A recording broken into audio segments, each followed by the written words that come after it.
In this video I tell you everything I do while preparing for an astrophotography night.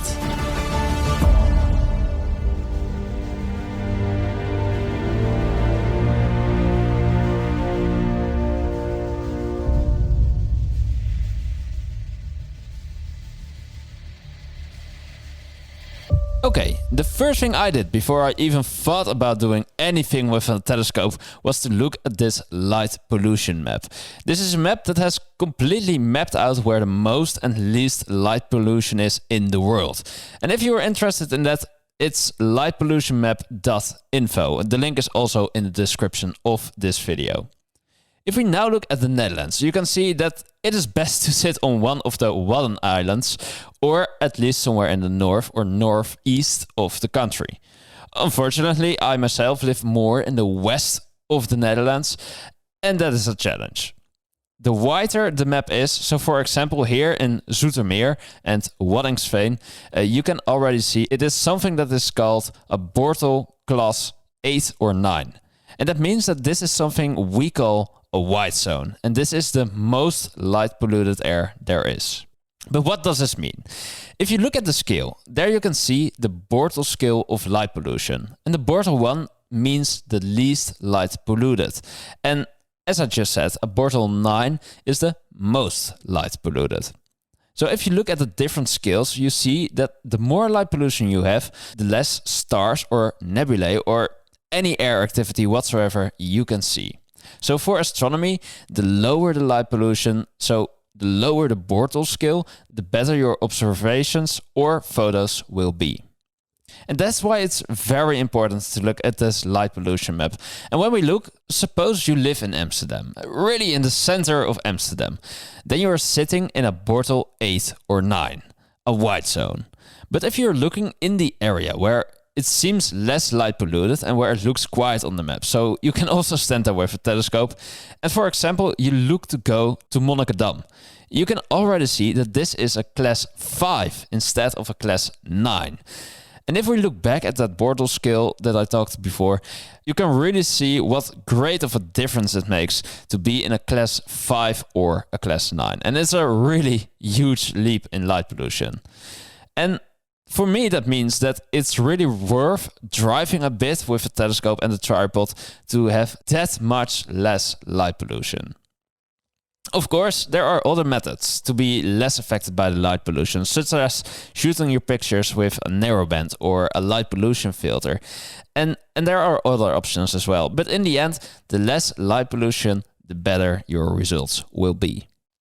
So the first thing that I did was to look at how bad is the light pollution in my city, and can I find a place within a reasonable distance with less light pollution? And I found that I can drive about 20 minutes for the first place with less light pollution. And then I go from a Bortle 6 to a Bortle 5.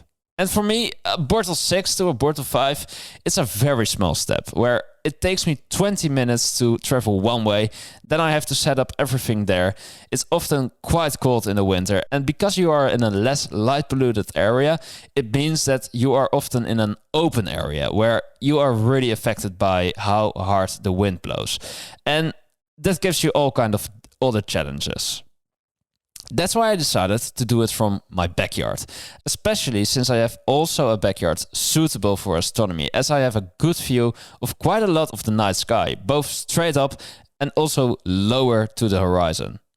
And again, for me, going from a Bortle 6 to a Bortle 5 for 20 minutes one way makes not that much of a difference to me, where if you can go from a Bortle 9 to a Bortle 5 for a 20-minute drive, it makes a huge difference. Okay, so that's everything that I want to say about light pollution. If you have any questions about light pollution, ask your question in the comment section below this video. The next thing I want to talk about is the weather, because the weather is, well, important in this hobby, because the more clouds you have, the less you can see. And I use the website that is called windy.com. And I also put that link in the description of this video. At windy.com, you have a lot of variables on the right side of the screen. And you can look at the current radar and satellite, the wind, the rain and thunderstorms, the temperature, clouds, waves if you are into that, air quality, and a lot more. But I'm not going to look at all that. The most important thing to me are the clouds, because again, the more clouds, the less I see. And if I zoom in on the Netherlands at the moment, well, yes, we are not going to see very much. Except in Zeeland, there are a few fewer clouds than in the rest of the Netherlands, but you will not see much. Tonight when we watch, 10 p.m, nothing. 12 p.m, 4 nothing. So tonight, it's not an Astro-Night. And that's actually what I watch for every so often. Look, this is already better. Tuesday, well, Tuesday, 11 o'clock, 3 o'clock. Okay, well, Tuesday is a potential Astro-Night, depending on where in the Netherlands you live. And I can see that because the yellow means that there is little to no cloud coverage. And the thick white means very, very dense cloud cover. And so to determine if an Astro-Night is possible in the coming days, I click through the days with the timeline and I look at what the clouds are doing above the city that I live in. What I also use is the Android app called Klara Weather, because they have a very nice chart to see cloud coverage, and you can also see how cloudy it is, but also how densely clouded and the different cloud heights in a very nice graph. And you can see this less good in windy. Very high and light clouds are still indicated in Klara as it is cloudy, but they are high clouds, while in windy it is most likely marked as a clear weather. So that's why I use the combination of windy and Klara to determine whether it will be an Astro-Night, yes or no. After we have looked at the weather and we've decided that maybe Tuesday and Wednesday night is an Astro-Night, I'm going to look at, okay, which object do I want to view or photograph? And I use the app Stellarium for that. You can download this app on your computer, but you can also use the web version. Okay, so this is Stellarium, and the web or the app you download on your computer or laptop will look pretty much the same. First of all, we were looking at Tuesday to Wednesday, and that is in this case December 6th on December 7th. So I'm going to scroll through here to December 6th and I put the time at about 6 o'clock, because from then on, if you look below here, the light blue is really the day, then you can see the twilight, and from then on you really see the night represented in the chart. And you only want to start photographing from the real night, because from then on you just see a lot more. Depending on the position of where you are standing and what you can see in Stellarium what the night sky looks like for you on that night from your position. If I look to the northeast, I would see Capella, and a little lower is Mars. And above that there's the moon, and next to the moon there are the Pleiades. And if we look further up, you will see a number of circles here. And those circles are very large objects in the sky, of which Stellarium says, well, this is actually accessible to everyone to view with a telescope or to photograph. So if we look here at the Andromeda Galaxy, it's very high in the sky. And that's great if you want to photograph the Andromeda Galaxy, because the higher up you have to shoot, the less atmosphere there is between you and the object, and that means better quality photos. If you then look at, okay, let's say 6:15, at 6:15 Andromeda is here relative to my location. If we then take the clock and we move forward 1 hour, you can see how much Andromeda moves in 1 hour. And then you can see until when you can photograph Andromeda. And maybe you do have a house standing here and it's obstructing your view. And that means that you can actually only photograph until 3:15. Well, from 6 to 3:15 is a very neat score if you can do that immediately in one night. But that's how I see which objects are in the sky, how they stand in relation to my field of view, and how long I can photograph them. And this doesn't only work within the objects that you can immediately see within Stellarium. There are many more objects to find than just the circles you can see in the home screen of the Stellarium website. You can actually find everything. The entire Messier catalog is in Stellarium. The entire NGC catalog is in Stellarium. And I believe that the entire IC catalog is also in Stellarium. Okay, let's go back to the beginning of the night. So let's say 6:15. And suppose I want to see IC 343. Then I see that IC 343 from the beginning of the night in the Netherlands is still below the horizon. So if I still want to photograph IC 343, I have to move forward with time. And you can look from where on you can see IC 343. So maybe that's only at 9:15 or even at 10:15. And so you can plan your entire night by looking at which objects I want to view, where they are, and from when on and for how long can I photograph or see these objects. And of course, it's also important to see which objects you can see through your telescope at all. And I do not mean by the position, but I mean with your focal length and with your eyepieces or your camera.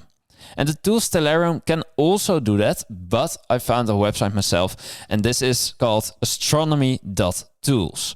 And Astronomy.tools does a lot more, but for now we will focus on the FOV calculator, or the field of view calculator. And you have 3 modes. The visual mode, where you indicate with which eyepiece you want to look with. The imaging mode, where you can say which camera you use. And the binocular mode, which is where you indicate with which binoculars you want to look. Oh, I mainly use cameras, so I use the imaging mode, but visual mode and binocular mode work pretty much the same. So what you do in this tool is you put some variables in it. So if we go back to Andromeda, because that's our object, you will see that Andromeda is also known as M31 or NGC 224. In other words, this is Messier 31. And the great thing about Astronomy.tools is that it also has Messier catalog in there. But you can also search for the NGC and IC catalog. So if we look at Messier 31, you can also see here that it is called the Andromeda Galaxy. Okay, so we put the telescope in, and for me, that's a Skywatcher Explorer 150p. And then you see that it automatically fills in the focal length and aperture. The camera I'm currently using is the ZWO ASI 533 MC Pro. And you will see here that it automatically fills in the resolution and the pixel size. And on that Skywatcher Explorer 150p, I also have a reducer of 0.9. But I don't have that option, so I do the reducer of 0.85. And then I just say add to view. And what I get to see is the object as seen through my camera and telescope. And as you can see, Andromeda is therefore much large as an object for my current setup. But if I look at what it would look like with my previous camera, the Canon EOS 1000D, I can also say add to view. And look, you can see that Andromeda is a lot better in frame, especially if I give it an angle of 45 degrees. Then you see the green outline. You only just miss the very outer edges of Andromeda, but it actually fills exactly that field of view. So once you've found an object that suits your setup, you found where to stand through the light pollution map, and you will see that the night has a good potential to be clear on both windy and Klara.